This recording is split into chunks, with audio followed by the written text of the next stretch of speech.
All right, welcome back to the New Equity Network Show. I'm Michael Yorba, your host, and broadcasting to you live from the 1160 KBCE, Dallas Business Authority.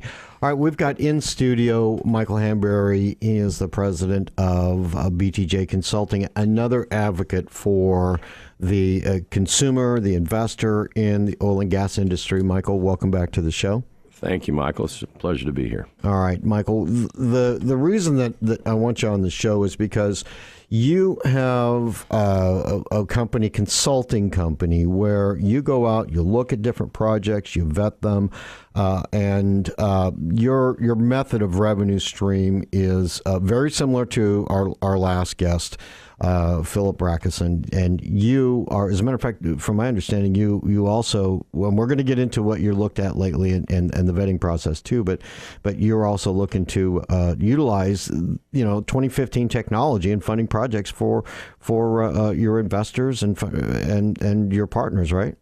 Absolutely. He, as we discussed a couple weeks back, has a great site at Energy Funders. There's another one out there, corporatecrowdfund.com, that we're going to be using as well. They are disruptors for our industry. I mean, it's pretty simple. If I've got their team and my team working on a project, then none of the partners or my clients have to wait very long while we're trying to go ahead and fund a project to get busy drilling. And that's been traditionally a problem in our industry. If you can't raise the money in time, everybody's money's sitting earning zero, and somebody's got to be first. If somebody doesn't put their money up and say, yes, I'll join you, everybody can't be last. You'll never get it funded. Exactly. Now, let's back up just a little bit. Give our audience, because we're getting new listeners every day, give our audience a flavor for what BTJ does, what their niche is in the industry sector, and then we'll get into some of the deals, why you liked it, why you didn't. That's a good question. What we do very specifically is help accredited investors avoid landmines in the oil and gas business. Having been in this for many years, since the 80s, off and on, family's been in the business, family and friends been in the business, been in the business myself for a lot of years. You find things that are going on in the marketplace that you're just not comfortable with. You think you can make changes. So when we started the company, the mission statement was very specifically to help accredited investors move their money in the sector of oil and gas and avoid those landmines. In other words, over-promoted deals, wildcatting with their money. There's a lot of things that you can do in the oil business to help a client make money comfortably and not lose every time they put their money down. I mean, I know people that have put money in time and time and time again and hit dry hole after dry hole and continue to do it. They need the tax deductions, and they're hoping for that big hit. That's out there. There are different sides to that. There's the very risky, sexy, payback 80% annual return on money first year, and then they kind of peter off to the opposite end of the spectrum, which would be a royalty package, as you and I discussed last week. Mm-hmm. Let's give the audience a flavor for how your company has structured your business model, your revenue stream, so that you're really more of an advocate for the investor rather than over promoting a deal and making all your money up front. You know what I mean? Sure. Well, the first thing we don't do is ever share anything with a client that we're not vested in. In other words, if we like it and we do all the due diligence on it and we're ready to participate in it, that's when we share it with the client, when we've already pulled the trigger, signed the agreement, and decided to participate in a project. And what we don't do is participate in projects that are already a retail by the time they get to us. We're looking for deals that are reasonably priced. In other words, where the operator or the landowner, everybody's trying not to get rich on one deal. That's the deal. If everybody stays reasonable and we all make just a little bit, we can do a lot of really, really good projects that are stable for everyone involved. And more times than not, if you're not careful, what you're going to get in is everybody's making money, like Mike said, on the front end of this thing. They don't care whether they hit a well or not. They all just made $1 million and walked on down the road. And that's what we help you guys avoid and we vet that process up front, make daggum sure that's not what's going on. And yet sometimes it's more expensive to drill, and you're going to have to understand you're going to pay more.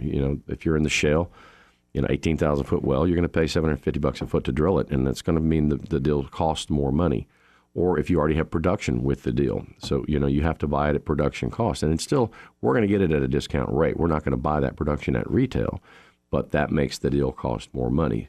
So there's, deals that you can drill at 100, 150 bucks a foot. And we look for those right now in this particular marketplace. In our sector, you have to have very economical wells to drill. If you can't drill, $80, you don't have $80 oil, so you can't get into those really gassy shale plays that don't pay as much. You're talking about horizontal wells. Yeah, I mean, and they're still drilling them. I mean, Exxon cut back from $3 billion to $2 billion in their drilling budget this year. They're still going to drill some shale, and they're going to put it behind pipe and leave it.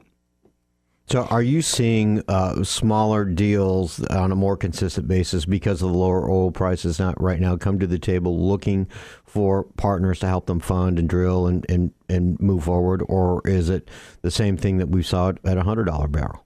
I think it's the same thing. I mean, everybody seems to be crying wolf if you're listening to, the three big networks. Sounds like a bad story, but we're on full steam ahead, all hands on deck. I turned down 3 deals this week that we didn't like. I mean, why? What so that the investor who's listening to the show can get an idea what you look at that says, no, I don't want to do this. I mean, don't mention any names, but you can mention this is why I saw this deal and I didn't like it, so they can get a little nugget of knowledge out of this. Well, it's a kind of a reentry program, and they're good out there. I mean, they're good for 1 or 2 or 3 people. That's what they're good for. They're not good for a group of men like 10 guys, because when you start splitting those up, they come back and you go in and you rework these wells. Or there may be some additional wells to drill on the property, but they're really not meant for a joint venture or a group of men. Okay, they're meant for 1 or 2 or 3 guys tops, because they're doing 2 to 5 barrel a day when they get them back online. They're not doing, 15, 20, 30 barrel a day, which would be fine for a group. I mean, that if you got 30 of them. But if they're just doing 2 to 5 barrel a day, it's really not economical. And you start doing the numbers and it just doesn't work out. And then they come in, one of them comes in at retail at $57 a point. Well, I'm sorry. We have overhead, and, we've got to cover that overhead and try to make a little bit of money, maybe 20% to do what we do. At the end of the day, we try to, like any business, be profitable. And they've taken everything out of it. There's nothing left. If I marked it up, it would be stepped on so high that I wouldn't expect my partners and my clients to look at it. Anybody can see that knows anything about math that this thing is way overpriced. And so I cannot, with a good heart, put that in front of my clients when I'm telling them, look, I'm going to look out for you and not do that thing. Like put these very overpriced deals in front of them. I'm not going to do it. So we turn them down. Yeah, normally you hear about these oil and gas projects that come, to investors or over the bow, if you will, and they never come out, and I've never heard one that says, "Hey, we're gonna start off at 5 barrels a day." They always say we're going to start off at 500 or 5,000 or some crazy number. How do you know? How would the investor know? Look, this has got the earmarks of a real return, a real deal, versus something that just sounds too good to be true. Well, you have to look at the empirical evidence. I mean, that's what we do, like your previous guest. There's a lot of things that go into the science of looking at a deal. I mean, even though I've been in the business a long time and I know what to look for, I'm not a geologist, I'm not an engineer, but I did sleep in a Holiday Inn Express last night. Okay, good for you. But the reality is that these are very qualified scientists. They're good at their trade. We review all these with professionals. We sit down and we go get the field information. You got to dig in and make sure that the information you're being provided is correct.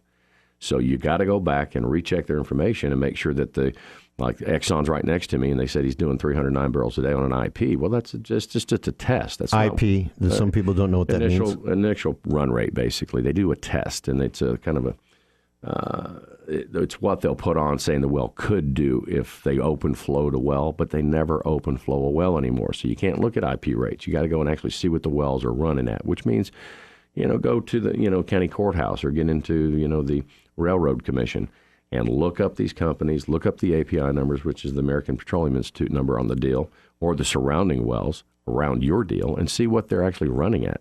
Well, a lot of people can get lost in the Texas Railroad Commission website. I mean, it's not that easy to navigate for the untrained person. So what I'm getting from you is you do that for the client. Absolutely. It's all checked and rechecked before we make a decision on whether we want to be involved in it.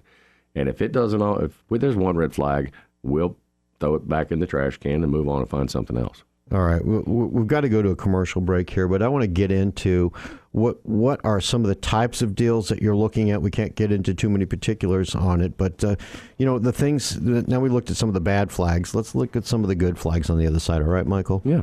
All right, we'll be right back with Michael Hanberry, BTJ Consulting, the investor advocate in the oil and gas industry. You've been listening to Michael Yorba on New Equity Network. We'll be right back.